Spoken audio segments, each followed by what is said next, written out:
Welcome JEE aspirants. So we have a question. इसमें करना क्या है, एक क्यूब दे रखा है, क्यूब के सभी साइड्स पर रेजिस्टेंस आर की वैल्यू दे रखी है, मतलब उसका साइड मतलब रेजिस्टेंस आर है। और इसमें पूछा गया है एंड पॉइंट ए और बी, मतलब ये बॉडी का अगर डायगोनल देखें, सो अलोंग द डायगोनल इन्होंने पूछा है कि इक्विवेलेंट रेजिस्टेंस बताइए।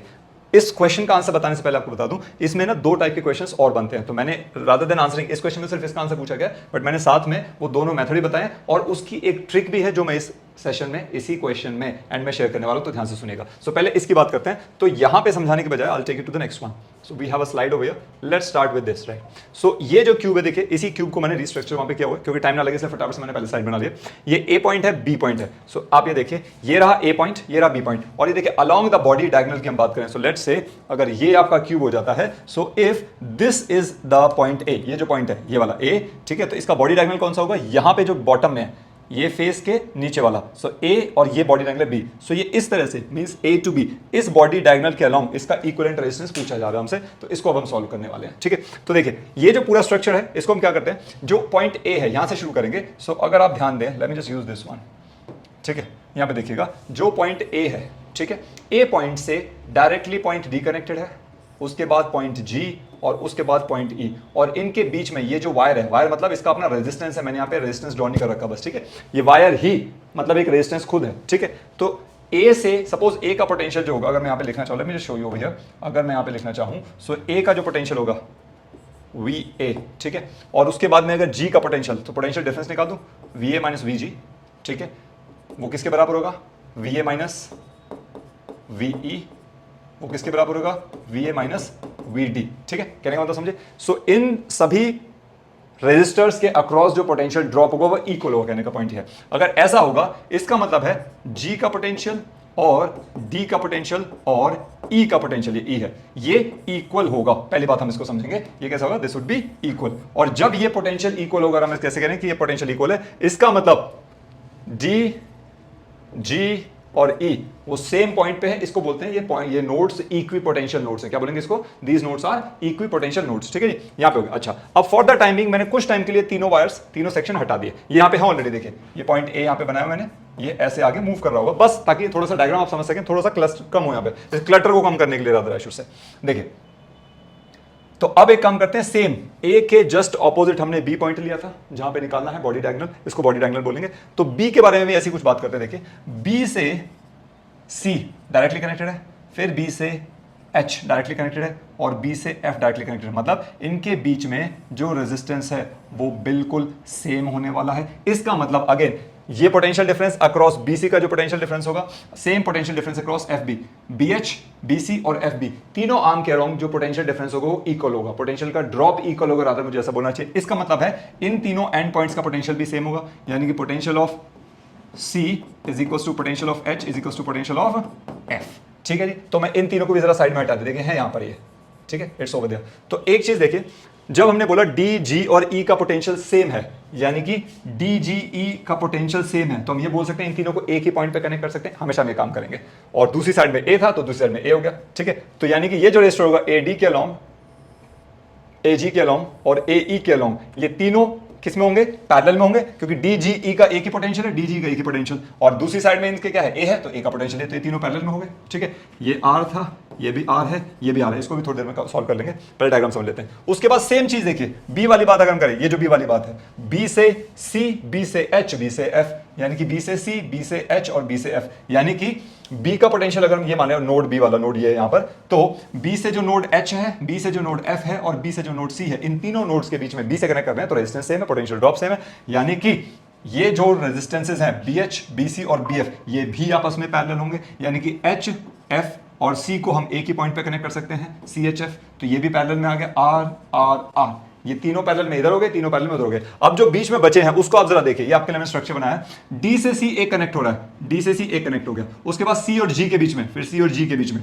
देन जी और एफ के बीच में, देन जी और एफ के बीच में, ठीक है। उसके बाद ये नीचे आ गया, मैंने ये वाला बनाया था, फिर डी से एच के बीच में एक कनेक्शन है, डी से एच के बीच में, उसके बाद आप देखेंगे E and F, E and F, ठीक है, then E and H, E and H, और उसके बाद F and G, G and F, same thing, ठीक है। अब देखिए आपको पता है हमारा जो डी जी ई है, डी जी ई, इन तीनों का एक ही पोटेंशियल था, तो ये वाला रेजिस्टर, ये वाला, ये वाला, ये वाला और ये वाला, इन 6 के 6 रेजिस्टर्स का एक पॉइंट कहां पे आ रहा है, या तो डी पे आ रहा है, जी पे या ई पे आ रहा है, दो दो आ रहे सारे, ठीक है। सो यानी कि DGE का तो पोटेंशियल एक ही था, तो हमने तीनों को यहां कनेक्ट कर रखा था। तो इन सभी 6 का एक एक एंड हमने DGE को सेम पॉइंट पे लाके कनेक्ट कर दिया। सिमिलरली अब जो बचा हुआ पार्ट है, इसके लिए मैं कलर थोड़ा सा चूज अलग कर लेता हूं ताकि आप इसको देख सकें।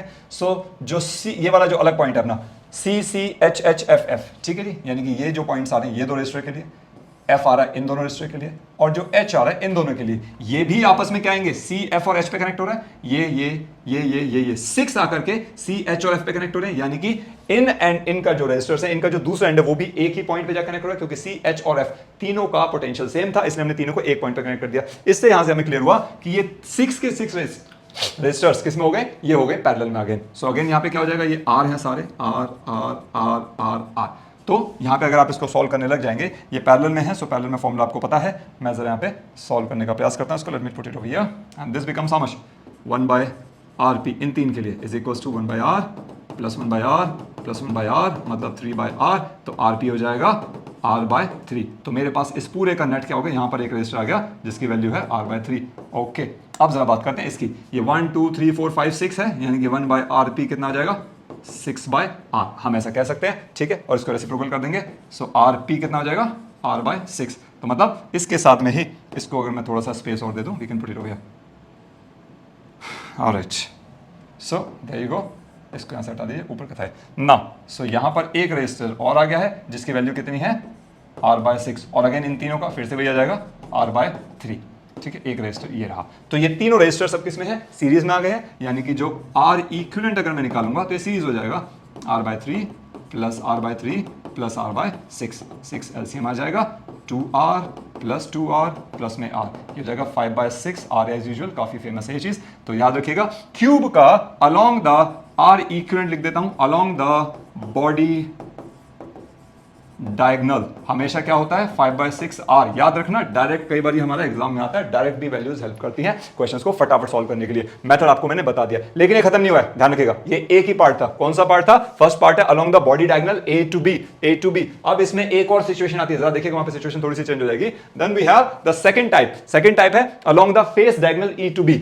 सो face diagonal E to B मतलब ये जो क्यूब है अपने पास, अभी तो हम बॉडी डायगोनल इस कॉर्नर से दूसरे लोअर एक्सट्रीम डायगोनली इस कॉर्नर तक जा रहे थे। अब हम बात कर रहे हैं फेस डायगोनल, मतलब ये वाला फेस जो है, आप देख रहे हैं ये बेस है, ठीक है, ये फेस है, तो फेस का डायगोनल आपको यहाँ पे एक स्क्वायर दिख रहा होगा ये वाला, तो इसका डायगोनल, तो इसको मैं बॉटम में ऐसे रख दूं, तो इस पॉइंट से इस पॉइंट तक, ऐसे समझ सकते हैं आप, इस पॉइंट से इस पॉइंट तक, बॉटम टू बॉटम, ये वाली बात कर रहे हैं। तो यहाँ पे देखते हैं how it works over there.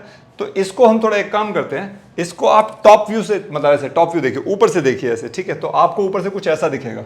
अब क्या है कि अगर मैं बिल्कुल इतना ही बड़ा बनाया था, ये AGCD, तो हम ये पता नहीं कर पाते कि ये नीचे वाला EFBH कौन सा है कौन सा, इसलिए थोड़ा सा इसको छोटा कर दिया, ठीक है। तो आप टॉप से देखेंगे तो आपको ऐसा दिखेगा, ठीक है, कि ऐसा जा रहा होगा। एक काम करते हैं, इसको हम अज्यूम कर लेते हैं टॉप से देख रहे हैं। सो अब इसको हमें निकालना क्या है, along E and B। So E and B, इसके अलोंग हम एक अगेन सिमेट्री वाली बात करेंगे। सो यहां से एक लाइन ड्रॉ कर देते हैं। सो E और B अगर लाइन ड्रॉ करते हैं तो आप एक चीज देख पा रहे होंगे, ये वाला पार्ट EHB वाला पार्ट ट्राइंगल सा जो आपको दिखाई दे रहा है, ये बिल्कुल EFB दूसरा जो ट्राइंगल अज्यूम कर सकते हैं आप इसको, बिल्कुल उसके सिमेट्रिक है, ठीक है, बिल्कुल सिमेट्री आपको दिखाई दे रही है। क्लियर है, ऑलराइट। एक काम करते हैं, अब इस H को यहां से पकड़ते हैं और यहां पे F पे ऐसे ले आते हैं। इसको थोड़ा सा घुमा लो, अगर आपको समझ नहीं आ रहा तो इसको घुमा दिया, थोड़ा सा टिल्ट कर दिया, अप्रॉक्सीमेटली 45 डिग्री इसको टिल्ट कर दिया, H को पकड़ के यहां पे रख दो, ठीक है। ये एज इट इज रहेगा लोअर पार्ट, ऊपर वाले पार्ट को ऐसे पकड़ के ऐसे, सपोज ये कोई जैसे ढक्कन होता है, ठीक है, सो उस तरह से आप इसको पकड़ो यहां से H को और ला करके F पे रख दो। सो एग्जैक्टली ये सिचुएशन आपको दिखाई देगी, जिसमें आप देखिए क्या होगा, H और D के बीच में, G और F के बीच में ये रजिस्टर डबल हो जाएंगे, तो ये देखिए डबल हो गए, G और F के बीच में दो रजिस्टर डबल हो गए। इसी तरीके से HB और BF, तो ये देखिए HB और BF दो रजिस्टर आ गए।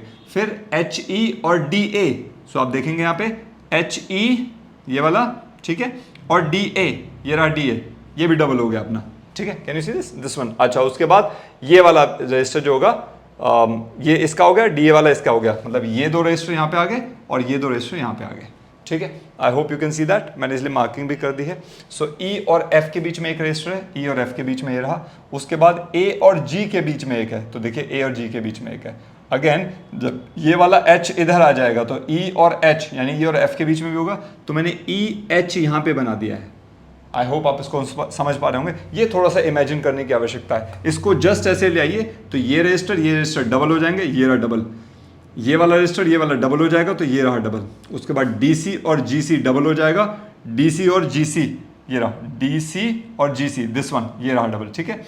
एचबी और बीएफ, एचबी और बीएफ डबल हो जाएगा, ये रहा। सिर्फ दो चीजें, ईए और एसी के बीच में सिर्फ एक रजिस्टर रहेगा, ये वाली आर्म है, तो ईए और एसी के बीच में एक है, बाकी सारा डबल हो गया। और ये एचडी और जीएफ में स्टार्टिंग बता चुका हूं, ये भी डबल हो गया। So I hope you can understand this thing, this situation हो गया।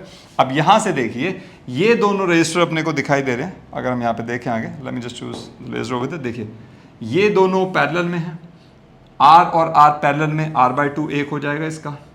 फिर ये वाला आर और आर पैरेलल में, इसका एक r/2 हो जाएगा। उसके साथ यहाँ पे r है तो देखिए r है। उसके बाद ये r और r पैरेलल में तो इसका r/2 हो जाएगा। उसके बाद ये r और r पैरेलल में तो इसका r/2 हो गया है। फिर ये r और r पैरेलल में तो इसका r/2 हो गया है। फिर ये सिंगल है r, सिंगल है r। उसके बाद ये दोनों r और r पैरेलल में है तो इसका r/2 हो गया। तो कुछ सिचुएशन ऐसी दिखाई देगी। अब इसको आप क्लियरली फटाफट से सॉल्व करना चाहेंगे तो देखिए ये r/2 और ये r सीरीज में है, r/2 और r का सीरीज 3/2 r हो जाएगा, ये यहाँ पे आ गया है। इसी तरह से r और r/2 सीरीज में है तो इनका एक नेट आ गया 3/2 r, ठीक है। और ये हमने एज इट इज लिख दिया। और ये यहाँ पे अब एक चीज आप ध्यान से देखेंगे, हम व्हीटस्टोन ब्रिज प्रिंसिपल पढ़ चुके हैं। उसमें क्या होता है, अगर P/Q is equals to R/S, यानी कि this ratio by this ratio अगर ऐसा हो जाए, मैं यहाँ पे लिख देता हूं सो दैट, देखिए अगर कुछ ऐसा हो जाए EG/EF is equals to BG/BF, ठीक है, देन देयरफॉर GF में कोई भी करंट फ्लो नहीं करेगा, मतलब इसमें कोई करंट फ्लो नहीं करेगा, ठीक है। जीरो कर दो इसको जीरो कर देते हैं, इक्वल टू जीरो कर देते हैं, तो इसमें कोई करंट फ्लो नहीं करेगा। मतलब ये जो रजिस्टर है इसको आप नेग्लेक्ट कर देंगे, ये रजिस्टर को नेग्लेक्ट कर देंगे। तो मैं हटा देता हूं यहाँ से, इसको नेग्लेक्ट अगर आप कर देंगे, इसमें करंट फ्लो नहीं करेगा, तो ये डायग्राम कुछ ऐसा दिखेगा। बस ये बीच वाले आर्म मैंने हटा दिया है। अब ये देखिए ये क्या हो गया, ये आपको दिख रहा है। सीधा सीधा आप इसको सॉल्व कर सकते हैं, 3/2r और 3/2 इंटू r, ये दोनों किस में है, सीरीज में, और ये r/2 और ये r/2 सीरीज में। तो इसको अगर आप यहाँ से सॉल्व करना चाहो तो फटाफट से देख लीजिए, ये 3/2r प्लस 3/2r, ये कितना हो जाएगा, ये दोनों सीरीज में है तो ये कितना हो जाएगा 3r/2 प्लस 3r/2।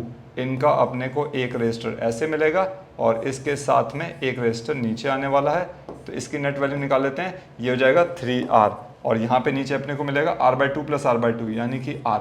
अब ये दोनों आपस में पैरेलल हैं, तो इसका नेट जो आप निकालोगे, नेट रजिस्टर क्या होगा, 1/rp is equals to 1/3r plus 1/r। तो ये 1/r कॉमन हो जाएगा, ये हो जाएगा 4/3r। तो इक्विवेलेंट इसको बोल दूं, या r इक्विवेलेंट हो जाएगा 3/4r। तो ये अपना हो जाएगा वैल्यू जब भी आपने कहां पे निकालना है, फेस डायगोनल के अलोंग। ध्यान रखिएगा किस मेथड से हमने सॉल्व किया। आप इसको आराम से पॉज करके देख सकते हैं, लिख सकते हैं, नोट बना सकते हैं। प्रोसीडिंग फर्दर अभी भी खत्म नहीं हुआ, एक और ध्यान रखना, इसकी ट्रिक बताने वाला हूं मैं। ये पूरा सॉल्व ही नहीं करने वाला है, बहुत सिंपल ट्रिक है, ठीक है। वर्षों से बच्चे इसको यूज करते हैं, फटाफट से आंसर निकल जाता है। Will proceed with that. और अगला है थर्ड वाला, ये अलोंग एज EF, मतलब पहला था बॉडी डायगोनल, फिर आया फेस डायगोनल, और अब है एज EF, मतलब ये E और F के अलोंग। मैंने E और F माना है, ये रहा E मेरा, ये रहा F। सो सेम फेस पर ये जो एज है, एक कोना ये वाला, ये कोना, ये कोना, ये कोना, ये कोना, कोई सा भी एक कोना ले लो, एक एज रादर, नॉट कोना, कोना शुड बी ये, दिस वर्टेक्स बिकम्स द कोना, right. So this is along any as, कोई भी एक कॉर्नर अगर मैं बोल सकूं इसको तो, या साइड वाला जो ये ना कॉर्नर, इसको एज ही बोल देते हैं, एज ही बेटर है, और कोई वर्ड इसको सूट नहीं करेगा, ठीक है। सो EF के अलोंग अगर निकालना है तो क्या करेंगे, हम इसको अगर देखेंगे, सिमेट्री अब बनाएंगे फिर से, अब इसके थ्रू। तो आपने जैसे यहां पे देखा था, पहले मुझे E और B के अलोंग निकालना था, तो मैंने E और B के अलोंग सिमेट्री बनाई थी। इसको टॉप से देखा, EB के अलोंग सिमेट्री बनाई, EB के अलोंग सिमेट्री बनाई। अब हमें इक्विवेलेंट निकालना है E और F के अलोंग। सो E और F के अलोंग सिमेट्री बनाएंगे तो आप देखिए एक प्लेन ऐसा पास कीजिए जो EF और DC से क्लियरली पास हो रहा हो, ठीक है। आई hope you can see that. तो यहां पे देखिए मैंने क्या किया है, मैंने इसको फिर बाइफरकेट करके आपको दो डायग्राम में शो करने का प्रयास किया है। ये जो ऊपर वाला पार्ट है, मैं जरा यहाँ पे लेजर यूज कर लेता हूं, एंड आई मस्ट यूज ये वाला कलर यूज करते, दिखेगा इसके अंदर जी। देखिए तो अभी हमें यहां पे निकालना है इन दोनों के बीच में। तो हम क्या करेंगे, ये एक इस तरह से पास, ये बेटर नहीं है, ये इस तरह से पास करने वाला एक ले लिया, सिमेट्री के लिए एक प्लेन बना दे, ये प्लेन है, ठीक है। तो आप देख पा रहे हैं, मतलब इसको पूरे को ऐसे कट कर रहा है इसको। तो कट करेगा तो मैं दो अलग अलग पार्ट्स में आपको दिखा दिया है। एक पार्ट चला जाएगा ये CDAGFEA, आप इसको देख पा रहे हैं, ये वाला पार्ट है ना, ये वाला पार्ट ये चला गया ऊपर, ठीक है, कट कर दिया। अब इसको जस्ट स्लाइस कर दिया, बिल्कुल एक ट्रायंगल बन गया ना, ये ऊपर ट्रायंगल जैसा बन रहा है, ठीक है। नाउ केवल इस फेस पे बनेगा ट्रायंगल, सारा नहीं। अच्छा, और इसको जब कट कर दो तो नीचे क्या बचेगा, ये D की शेडो मैंने D डैश मान लिया, C की शेडो C डैश, और जो B है एज इट इज, और जो ये H था as it is, again E की शेडो E डैश और F की शेडो F डैश। तो ये दो पार्ट्स में ब्रेक कर दिया है, ठीक है। तो आपको ये दिखाई दे रहा होगा। अब क्या करते हैं, इस वाले पार्ट को ऐसे रोटेट करेंगे, इसको उल्टा रोटेट करेंगे और इस पे जाके, क्योंकि सिमेट्री है, इस पे जाके प्लेस कर देंगे। तो ये पार्ट ऐसे, इसको आप ऐसे कीजिए और जाके यहाँ पे रखिए, तो ये आपका कुछ ऐसा बन जाएगा। अगर आप देख पा रहे, एक ऑलरेडी है और एक ऐसे आ जाएगा, कैन यू सी दैट, ये कुछ इस तरह से सिमेट्री आपकी बन जाएगी, ठीक है। तो जैसे हो गए डबल डबल हो जाएंगे सारे रजिस्टर। तो डबल होने के बाद कैसा दिखेगा, I have just done it over here. तो देखिए, जो ये CD है, इसमें तो कोई डबल नहीं होगा, ये तो सेम साइड है, एक ही साइड है, ये आकर रख रहे हैं वापस इसको ऐसे ही। तो ये सिंगल रजिस्टर होगा, यहाँ पे R रहेगा। EF है वो E dash F dash single रहेगा, कोई फर्क नहीं पड़ेगा। अब देखिए ये वाला पार्ट, जब इसको आप ऐसे करेंगे तो ये इस वाले पार्ट के साथ क्लैश करेगा, तो इसका डबल हो जाएगा रेजिस्टेंस यहाँ पे। सिमिलरली इस वाले पार्ट को जब आप ऐसे रखेंगे तो ये इसके साथ, ये इसके साथ ऐसे रिवर्ट करोगे ना, इमेजिन करना शुरू कीजिए, इंपॉर्टेंट है इसमें, ये इसके साथ करोगे, यहाँ पे ये डबल हो जाएगा रेजिस्टेंस, पैरेलल में रादर, इसका इसके साथ पैरेलल में और इस वाली साइड का इस वाली साइड के साथ पैरेलल में। और देखिए ये जो है, ये वाला जब आप इसको ऐसे रिवर्ट करोगे तो ये भी आपस में पैरेलल में कनेक्ट हो जाएंगे। तो आप देख रहे हैं यहाँ पे मैंने पैरेलल में इनको बना रखा है आपके लिए। आप इसको पॉज करके थोड़ा 2 सेकंड सोच सकते हो and you can proceed further with that. और अब यहाँ पे देखिए, जब हम इसको सॉल्व करेंगे, यहाँ पे तो R और R केवल ये दो पार्ट हैं, ये वाला एंड, ये वाला और ये वाला, क्योंकि इससे फर्क नहीं पड़ेगा, ये डबल नहीं होगा, सिंगल रहेगा, बाकी सारा डबल हो गया है। तो ये किस में हो जाएगा, R और R किस में हो जाएगा, पैरेलल में। सो 1/r + 1/r, ये क्या हो जाएगा, R/2, ठीक है। फिर से क्या हो जाएगा, 1/r, ये हो जाएगा R/2 पैरेलल में, ये भी R/2, ये भी R/2 और बीच में भी R/2, ठीक है, कुछ ऐसा हो जाएगा। अब इसको मैंने यहाँ पे शो कर रखा है, ये ग्रीन वाला मतलब R है और ये जो ब्राउन थोड़ा सा शेड दे रखा है मैंने R/2 बना रखा है, ताकि ये अपने को कंफ्यूजन ना हो। तो इनका R/2 निकाल दिया है नेट, ये डायरेक्टली इन दोनों को सॉल्व करके मैंने R/2 यहाँ लिख दिया। अब देखिए यहाँ पर आपको एक चीज़ दिखाई दे रही होगी, late me just show you, ये तीनों सीरीज में दिखाई दे रहे हैं। अपने को यहाँ पे निकालना नेट इन दोनों के बीच में, तो इसको नहीं छेड़ेंगे, ये तीनों सीरीज में दिखाई दे रहे हैं। अगर सीरीज में हैं तो आई थिंक आप इस चीज़ को ईजिली इवैल्यूएट कर सकते हैं। यहाँ पे अगर मैं बात करूँ, ये जो रेजिस्टेंस अपर पार्ट, तो इसके लिए एक रेजिस्टर मैं यहाँ पे बना देता हूँ। तो ये कितना होगा, ये सीरीज में है ना, ये होगा R + R/2, ये वाला R/2 + R प्लस में अगेन R/2 सीरीज में होगा, ठीक है। तो ये कितना हो जाएगा, ये हो जाएगा R + R, ठीक है, ये R + R 2R हो जाएगा, करेक्ट, ठीक है। अच्छा, अब ये इसके साथ HB जो है यहाँ पर एक रेजिस्टर है, इसको H और B हम बोल रहे हैं, इसके साथ पैरेलल आ जाएगा और उसके बाद नीचे अगेन वैसे ही बना हुआ है, ये कंटिन्यू करेगा ऐसा ही। यहाँ पे एक R/2 है, यहाँ पर एक R/2 है और यहाँ पर एक केवल R है और यहाँ पर भी R/2 है। तो आप देख रहे हैं ये 2R और R/2 किस में आ जाएंगे, पैरेलल में आ जाएंगे, राइट। देखिए क्या किया हमने, जो पहले R था, ये R/2 और R, ये तीनों सीरीज में आ गए, ठीक है जी, क्लियर। सो ये 2R आ गया यहाँ पे, तो इसका जो नेट है 2R हो गया। अब 2R और R/2 पैरेलल में, तो इन दोनों का अगर एक हम बनाना चाहें, ये एज इट इज R रहेगा नीचे वाली आर्म में, यहाँ पर एज इट इज R/2, यहाँ पर एज इट इज R/2, ये इन दोनों का पैरेलल है, यानी कि 1/RP = 1/2R, और ये जाएगा 1/R/2, तो 2 पर चला जाएगा प्लस में 2/R, तो 1/R कॉमन ले लेंगे आप, तो ये क्या बचेगा, 2 × 2 = 4, 5/2, ये हो जाएगा 5/2R, और नेट RP क्या हो जाएगा, वो हो जाएगा आपका 2/5R, ठीक है जी, ठीक है, that's what goes over there. Now अब ये तीनों आपस में सीरीज में है, मैं इसकी बात कर रहा हूँ, ये तीनों आपस में सीरीज में है, तो नीचे एक रेजिस्टर R रहेगा, उसको छोड़ देते हैं। ये जो सीरीज में है, इनका नेट क्या हो जाएगा, यहाँ पर एक आ देते हैं, ये आएगा, इसके साथ पैरेलल में आएगा, और वो क्या होगा, R/2 plus R by two plus 2r/5 ये आ जाएगा। ठीक है, तो ये कितना हो जाएगा आपका R by two plus R by two, R हो जाएगा 5r प्लस 2r 7r/5 ये हो जाएगा नेट आपका 7r/5 यहाँ पर। तो इन दोनों का पैरेलल, तो इक्विवेलेंट रेजिस्टेंस अगर आप निकालेंगे तो वो क्या हो जाएगा 1/r इक्विवेलेंट क्या हो जाएगा, इनका रेसिप्रोकल कर दीजिए 1/r प्लस में ये इसका रेसिप्रोकल 5/7r कुछ ऐसा हो जाएगा। 1/r कॉमन ले लीजिए तो ये हो जाएगा 7 एलसीएम ले लेते हैं, 7 प्लस 5 12/7 और ये हो जाएगा 7r/12।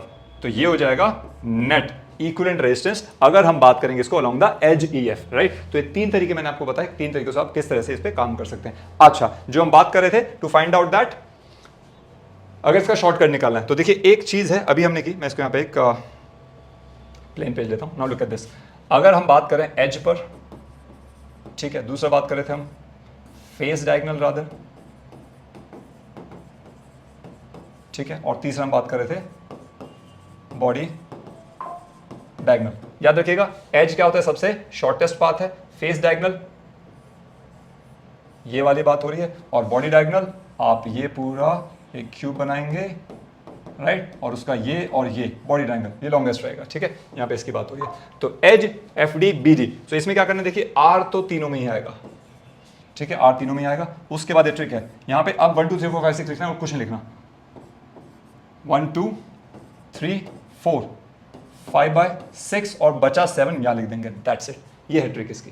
ठीक है, सो एज के अलोंग 7r/12, फेस डायगोनल के अलोंग 3/4r और बॉडी डायगोनल करो या 5r/6 रादर ऐसे बोलना चाहिए। इसको याद रखिएगा, सीधा सीधा आप ये क्वेश्चन में देखते ही आप ये सीधा आंसर भी लिख सकते हैं। आई होप आपको समझ आएगा। Please continue watching this thing. इसकी जो प्लेलिस्ट है उसमें और भी कुछ क्वेश्चंस आने वाले हैं, I am just putting on daily basis, और अभी रेगुलर उसमें डाल रहा हूं मैं, so you can refer to that also and take benefit. Take care.